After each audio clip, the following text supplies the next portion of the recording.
Today I'm here to share opinion of a 84-year-old lady. She said that when she lost her husband, so she stayed alone. She didn't, and she had a daughter, married daughter, but she didn't go to her. कहते घर बहुत सूना हो गया, अकेलापन था, बहुत silence था. बट मैं अपना रूटीन था मेरा, मैं काम करती थी. एक दिन मैं बाथरूम में स्लिप होते होते बची और मैंने रेलिंग पकड़ ली. मुझे ये ख्याल आया कि अगर मैंने रेलिंग नहीं पकड़ी होती और मैं वहाँ गिर जाती तो मैं किसको किसी को तो पता ही नहीं चलता. She had some jitters.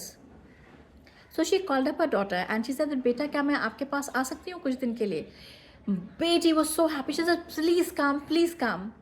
So she went to her daughter's place. कहते डॉटर के घर गए. इनिशियली बहुत अच्छा लगा क्योंकि सब लोग एक फैमिली मिल गई. टाइम पे सब टेबल में बैठते खाना खाते थे. वो बेटी पूछती थी कि मामा कैसा दिन था. एंड ग्रैंड चिल्ड्रन जो थे वो भी नानी नानी करके बात करते थे. कहते हैं मगर 15 दिन में ना सब लोग अपनी अपनी ज़िंदगी में चले गए. एंड कहते हैं वहाँ मुझे और ख़राब लगने लग गया क्योंकि वहाँ पर लोग थे आसपास, लेकिन फिर भी मुझे बहुत अकेलापन महसूस होता था. Then she decided, she told her daughter that बेटा मैं ना एक वो सीनियर होम में रह के देखूँ. उसने कहा ओके मम्मा ट्राई. तो कहते मैं 1 महीने के वहाँ ट्राई करने गई.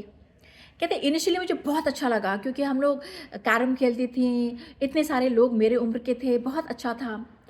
कहते लेकिन कुछ दिन के बाद ना मुझे वही जगह एक जेल की तरह लगने लग गई.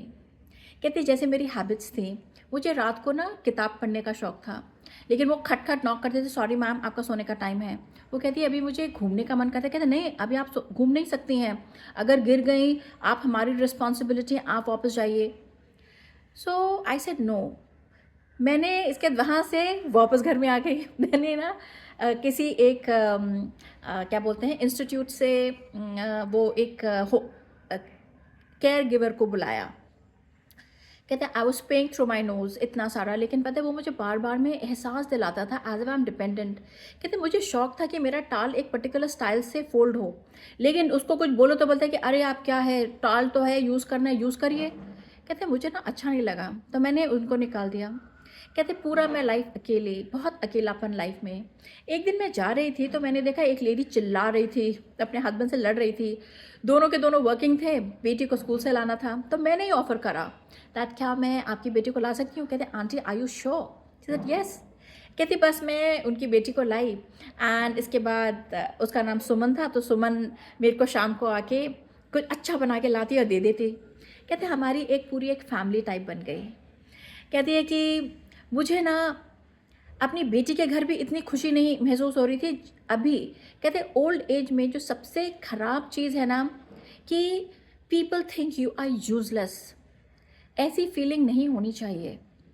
कहते लेकिन सुमन के साथ मुझे इसलिए अच्छा लगता था कि मैं उसके काम कुछ आ रही थी एंड सुमन भी मुझे रिटर्न कर रही थी मेरे फेवर्स एंड मुझे यूज़फुल महसूस करवा रही थी.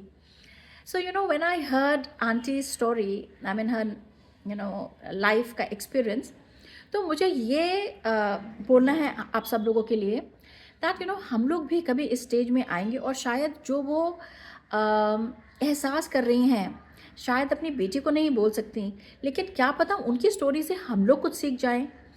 May be we give our elders some good time कि उनको आप ओल्ड हो गए हैं ये नहीं कि बस पूरे दिन बैठे रहो, नहीं, उनको कोई छोटा काम दीजिए जो वो आराम से कर सकें, कि उन्हें भी लगे कि हम इस घर के पार्ट हैं एंड अभी भी हम कुछ कर सकते हैं. एक सेंस ऑफ यूज़फुलनेस ना, इट हर्ट्स. एंड जो ग्रैंड चिल्ड्रन हैं उनसे रिक्वेस्ट है दैट फ़ोन करिए, बात करिए. Grandparents they are old, लेकिन फिर भी आप बात करेंगे तो उनको बहुत अच्छा लगेगा. So I think we all need to थोड़ा सा सोचे कि हम उनको किस तरह से यूज़फुल और इम्पोर्टेंट फील करवा सकते हैं. अल्टीमेटली आज वो उस जगह में हैं, कल आप उस जगह में बैठेंगे.